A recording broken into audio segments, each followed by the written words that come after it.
The composer I decided to do a project on is Francesca Caccini. First, some biographical information. She was born September 18th, 1587, in Florence, Italy. She was an accomplished poet, music teacher, lutenist, singer, and most importantly, a composer. Here's my playlist information, and the next slide is my playlist link. Next, we have the life of La Caccina. La Caccina was Francesca Caccini's nickname given to her by her family. Her family actually was a group of singers and performers, so Francesca had exposure to that environment from her early life. Her performing career began when she joined this singing group called La Donna di Giulio Romano. It was successful and she was hired by the courts to be a singer. This happened in 1611. By 1626, 15 years later, she had a daughter, Margherita, born in 1622, with her first husband.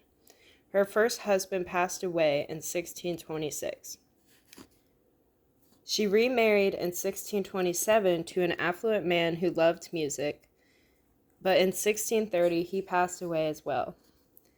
Sources say that she lived with this man who was rich, and she had a son with this man named after him. To continue the life of La Caccina,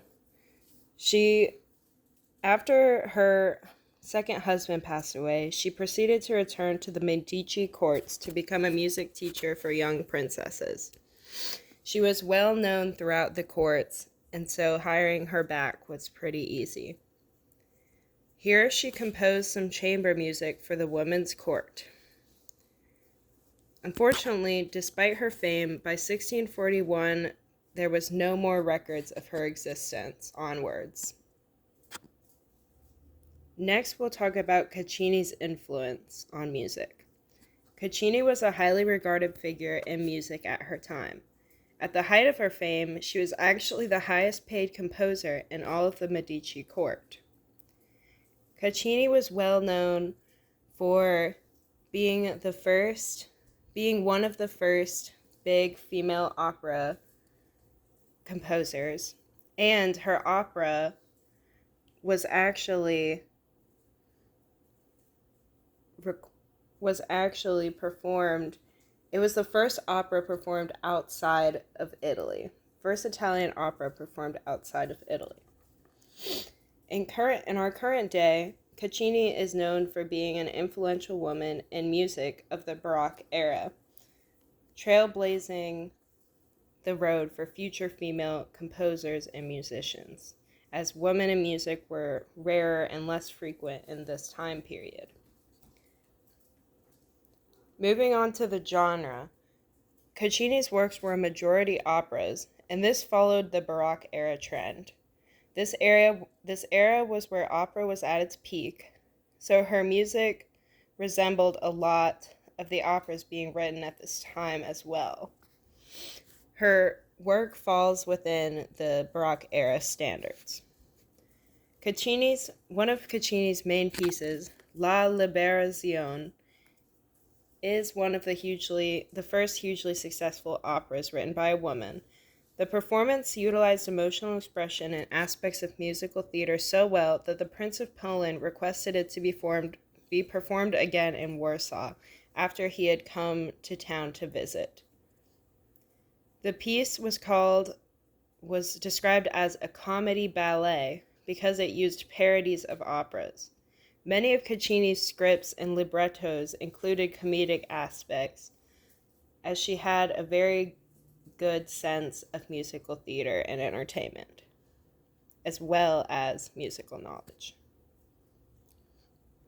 Next, moving on to La Liberazione di Ruggiero dall'Isola d'Alcina. This was a 75-minute comedy opera composed by Caccini. It used both canzonetta and recitative forms at times, and the vocal parts consisted of mainly a lot of soprano singers, with addition of a few altos, tenors, and basses. Throughout the song, throughout this collection of songs, the higher vocal parts were used to demonstrate the female character's main thoughts, and the lower parts were used to illustrate the male protagonist's main ideas. The libretto or script for this opera is in Italian, and it was written not by Caccini but by Ferdinando Saracinelli. To continue La Liberazione, the instrumentation included the vocal parts of soprano, alto, tenor, bass, and orchestra, including some trombone, harpsichord, and viola, and also some other instruments. The dynamics and melody varied throughout the piece as the story developed and different emotions were experienced by the characters. There was no common trend between all of the songs. The story behind the libretto of this opera is that an evil, seductive sorceress named Melissa attempted to corrupt a man named Ruggiero. The main character, female, Alcina, attempts to thwart Melissa's advances against Ruggiero. Another influential piece of work from Caccini at this time was called Ciacciona, from Il Primo Libro delle Musiche.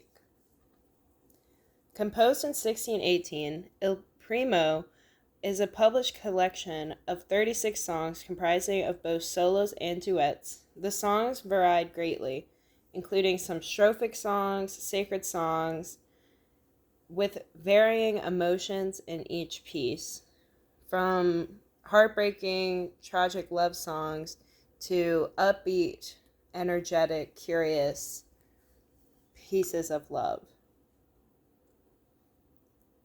Instrumentation for this song included strings and the lute, with sparing use of organ and the cello throughout. A fast-tempo strings solo dances throughout the piece, and the main melody is repetitive and playfully held by the lute. Ciacciona continued. Halfway through, the string solo changes to a minor key, creating a darker, more interesting tone. 3/4 of the way through, the dynamics decrescendo to piano, then silence for a moment, before the melody picks back up and continues in forte dynamic to begin the conclusion of the piece.